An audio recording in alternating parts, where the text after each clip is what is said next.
Hello everyone, welcome back my YouTube channel. मैं बिल्कुल बढ़िया हूँ और उम्मीद करती हूँ आप लोग भी अच्छे होंगे। सुबह जब मैं किचन में आई तो बहुत सारे डब्बे बाहर रखे हुए थे और मेरा एक जो छेल है वो मैं खाली रखती हूँ क्योंकि वहाँ पे चले जाते हैं। लेकिन आज मैं रिस्क ले रही हूँ और उसको खाली करके डब्बे वहीं पर रख रही हूँ वापस। मैंने एक शेल साफ करी डब्बे रखने के लिए, फिर मैंने दूसरी शेल को साफ करा। तो इतने दिन से मेरा चल रहा था सफाई अभियान। तो इस चीज के मद्देनजर रखते हुए मैंने किचन की खिड़की को भी क्लीन कर दिया। और ये खिड़की इतनी ज्यादा गंदी थी कि ऐसे लग रहा था कि पता नहीं जब से घर बना है तब से ये क्लीन ही नहीं हुई। इस खिड़की को क्लीन करने के लिए 10 बाल्टी गर्म पानी की लग गई। गर्म पानी करने के लिए मुझे गर्म पानी की रोड लगानी पड़ी। इसमें हेल्प करी मेरी मम्मी ने, क्योंकि मम्मी को था कि चल मैं गर्म पानी तेको पकड़ाती रहती हूँ, ये ना हो कि तू करंट भी लगवा ले, क्योंकि गर्म पानी की रोड साथ साथ में चल रही थी। किचन की खिड़की को क्लीन करा तो मैंने सोचा चल दरवाजे को भी साथ में साफ कर देती हूँ। किचन का काम करके मैं बहुत ज्यादा गीली हो चुकी थी। उसके बाद मैं नहाने चली गई। नहाने के बाद मैं किचन में आ चुकी थी और मम्मी से मैं बात कर रही थी कि खिड़की कितनी ज्यादा सुंदर लग रही है। अभी मुझे इस घर में रहते हुए 2 साल हो रहे हैं और खिड़की इतनी ज्यादा गंदी थी कि इसको देखने का भी मन नहीं करता था। और मैंने नहा लिया। अभी मुझे मिलेगी चाय, फिर गोभी वाले पराठे, मच्छी और सहज भी उठ गया तू।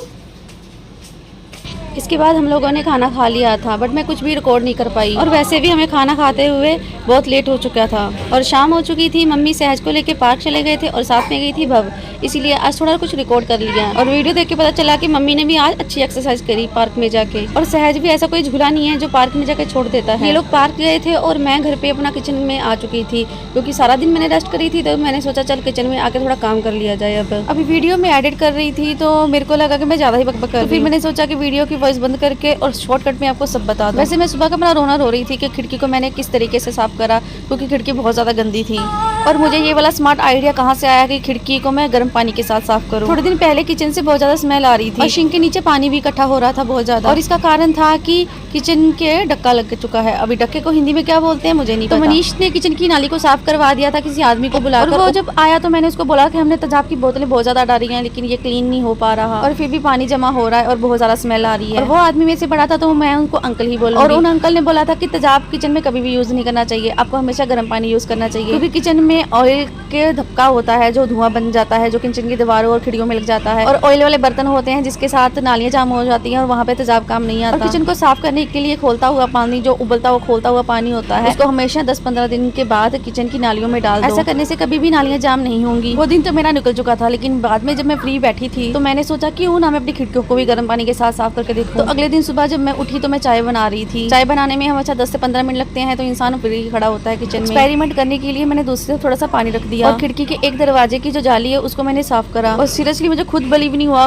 कि वो जल्दी से साफ हो गया। और उसी दिन से मैंने सोच लिया था कि मैं अपनी पूरी खिड़की को गर्म पानी के साथ साफ करूंगी। पर मुझे इतना नहीं पता था कि मुझे 1 घंटा लग जाएगा विंडो क्लीन करने में और 10 बाल्टियां गर्म पानी की लग जाएंगी। और गर्म पानी को यूज करने के मेरे हाथों की इतनी ज्यादा बुरी हालत हो चुकी थी और जो गंदगी थी मेरे नाखूनों में जा चुकी थी। बहुत ज्यादा मुझे इरिटेशन हो रही थी अपने नाखूनों में गंदगी देखकर, इसलिए मैंने अपने नाखूनों को बिल्कुल स्किन के साथ साथ काट दिया और अभी वो पेन हो रही है। और अब मैं आ चुकी हूँ बाहर आपका दिमाग खराब करने। आज भी अब नींद से उठी नहीं थी तो मैंने भी नहीं उसको उठाया, इसको बहुत उठाना पड़ता है। इस चीज से मुझे बहुत गुस्सा था तो मैंने बोल दिया कि खुद ब खुद उठो, मैं किसी को नहीं उठाऊंगी। तो उसको लगा कि मैं उठाऊंगी, बट मैंने उसको नहीं उठाया। इस चक्कर में वो उठ भी नहीं पाई। आज ट्यूशन नहीं गई तो आज फिर भव ने ही सफाई करी। तो इस चक्कर में आज मैंने थोड़ी सेटिंग भी चेंज कर दी घर की। कभी कभी मम्मी को टीवी देखना होता है तो उनको जमीन पर बैठना पड़ता है, उनको जमीन में बैठने में थोड़ी दिक्कत है, इसलिए दीवान को हमने टीवी वाली जगह पे रख दिया और सोफा कम बेड को सही से लगा दिया कि अकेला वो राज करे, क्योंकि मैं सोफा कम बेड पे बैठती हूँ। मैं इस घर की रानी हूँ तो राज करना मेरा हक है। और मेरे सिंहासन के पास थोड़ी जगह खाली थी तो मैंने किचन से व्हाइट अलमीरा उठा के पास में रख दी। मेरी माँ तो दीवान के ऊपर बैठेगी लेकिन पास में जगह खाली और वहाँ पे सहज ने अपने गद्दे लगा लिए बैठने के लिए। मैंने तो सोचा वहाँ पे जगह खाली रखूंगी, कुछ नहीं लगाऊंगी, लेकिन सहज को जमीन पे बैठना अच्छा नहीं लगा, इसलिए उसने खुद ही गद्दे को पकड़ के बिछा लिया और चादर भी बिछा दी। और अभी मैं दिखा रही हूँ अपना अंदर का रूम और उसमें मचा हुआ गंद। और अंदर वाले रूम में मैंने लाइटिंग भी सारी लगा दी है और बहुत अच्छी लाइटिंग आ रही है। बताना आप लोग भी कैसी है लाइट। और इतने में बेला भी आ गई और बेला को पता नहीं क्या चाहिए था, क्या मांग रही थी। और यहाँ पर मैं आप लोगों के साथ चुगली कर रही थी पर मैं बता नहीं सकती क्योंकि जिनकी चुगली कर रही थी वो खुद ही मेरी वीडियो देखते हैं, तो इसीलिए प्लीज आप खुद ही समझ जाओ मैं चुगली किसकी कर रही थी। और यहाँ पर मुझे बेला का समझ नहीं आ रहा था बेला को क्या चाहिए, पर मुझे नहीं समझ आ रहा था उसको क्या चाहिए और क्या मांग रही है वो। वैसे कैट जब अपने दोनों पैरों से बस ऐसे कर रही है जैसे आपको दबा रही है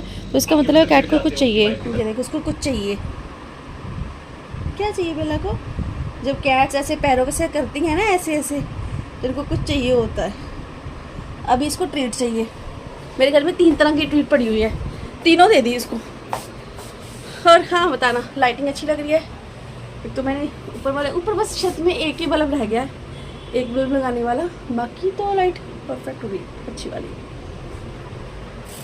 मुझे बनाना था अभी रात का खाना, लेकिन क्या करूँ, किचन में जाते जाते भी मैं बाहर बैठ गई और अपनी तारीफों के गुण फिर से गाने लगी आप लोगों के सामने। वैसे सच ही है जो भी मैं बोल रही हूँ। यहाँ पे मैं बकबक कर रही थी कि मुझे अच्छा लगता है कि मैं 2-4 महीने 5 महीने के बाद घर की थोड़ी सेटिंग चेंज कर लेती हूँ। ऐसा करने से एक तो आंखों को फ्रेश लगता है और घर भी थोड़ा नया नया सा लगता है और घर की डीपली क्लीनिंग भी हो जाती है। और मुझे भी ऐसा ही फील हो रहा था, इसीलिए मैं घर को भी देखी जा रही हूँ, अपनी तारीफ भी करी जा रही थी साथ साथ में। चलो बस अभी बहुत हो गया, नहीं तो आप लोग बोर हो जाओगे कि कितनी बकबक कर रही है। और यहाँ पे मैं दिखा रही हूँ आप लोगों को बर्तन, जो कि मैंने कितने दिन हो गए साफ ही नहीं करे क्योंकि मम्मी आ रखी है। तो आज मैं बना रही थी कड़ी और आप लोगों को मैं यहाँ पे दिखा रही हूँ लस्सी। इसके अंदर मैंने लस्सी डाली थी और ज्यादा बर्तन जूठे ना हो इसीलिए मैंने इसी बर्नी के अंदर ही बेसन, नमक, मिर्ची, हल्दी सब कुछ डाल के घुमा दिया। अरे ना ना ना ना गलत मत समझना, घुमा दिया मतलब मिक्स कर दिया। यहाँ पर मैंने रख लिया है अदरक, हरी मिर्च, टमाटर, प्याज और लहसुन। ओके, इसको मैं कट करूँगी।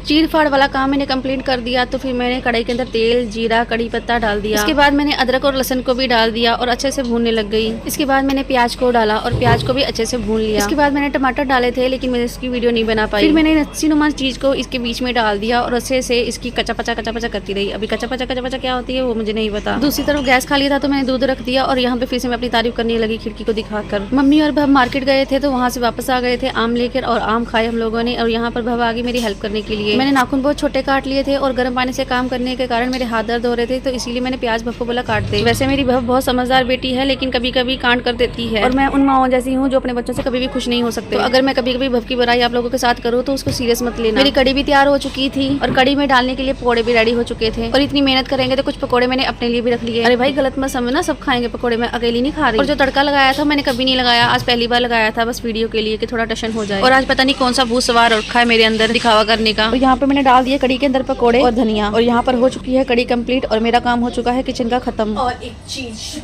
बड़ी जरूरी बात, वैसे सबको पता हो लेकिन मैंने ज्यादातर देखा है सबको नहीं पता होता, कभी भी गरम कड़ी और गरम पकोड़े हो तो दोनों को मिक्स ना करो। मतलब कि गरम कड़ी हो और पकोड़े गरम हो तो गरम पकोड़ों को कड़ी के अंदर मत डालो। ऐसे क्या होगा, पकोड़े हार्ड हो जाएंगे। तो हमेशा जब भी आप कड़ी के अंदर पकोड़े डालते हो, कड़ी को भी ठंडा होना चाहिए थोड़ा सा, जैसे वार्म टाइम गुनगुना पानी होता है लेकिन कम गर्म होनी चाहिए, उसको बने हुए टाइम हो। और पकोड़े भी ऐसे होने चाहिए जो आपके हाथ में इजीली आ जाए, बिल्कुल गरम नहीं। ये देखो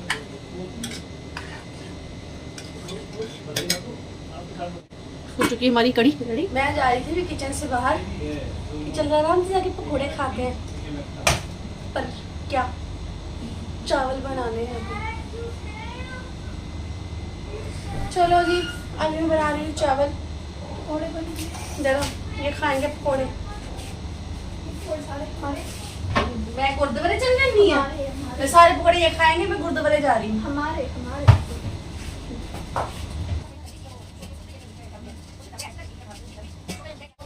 चावल भी रख दिए मैंने बनने के लिए। चावल बना रही हूँ मैं जीरे वाले। तो इसके अंदर मैंने डाला है देसी घी, ऑब्वियसली बात है घी तो डलेगा, क्योंकि पहले तेल में नहीं बनाया, चावल मैंने घी में बना दिए। तो देसी घी डाला है, जीरा, हींग, कड़ी पत्ता, धनिया, नमक, पानी, चावल सबको डाल दिया। और अभी इसको मैं 4 सीटी लगाऊं। आज मेरे साथ पता नहीं क्या हो रहा है, काम खत्म ही नहीं हो पा रहा। चावल बने तो याद आ गया कि भी दही भी जमाना है। भगवान तेरा लाख लाख शुक्रिया, पकौड़े खाने को मिले। अभी आ गया हमारा ऑर्डर ब्लिंकिट से। घर खोलिए, देखो अमृतसर से दूर रह के गली मोहल्ले की नजर रखने वाली ये औरत। पिछले पासे अपने कोठी की गली जैसी है ना, हाँ वो गली है। ये तो भाई नखरे हैं, देखो ग्रेवी डाल रखी इसकी लेकिन खा नहीं रही। ओपन क्या क्या है बीच में, ये क्या है, ये हम मनीष की जेबें खाली करते हुए एक और बल्ब, ये मनीष के कपड़ों पे यूज़ होता है ये भी। और ये है रूह अफ़ज़ा, मेरे बेटे का बॉर्नवीटा नहीं मंगवाया। इस वीडियो का मैं यहीं पे एंड कर रही हूँ क्योंकि इसके बाद मैंने कुछ भी रिकॉर्ड नहीं करा। और अगर आपको ये वीडियो अच्छी लगी हो तो please like, share, subscribe my channel. Bye bye guys.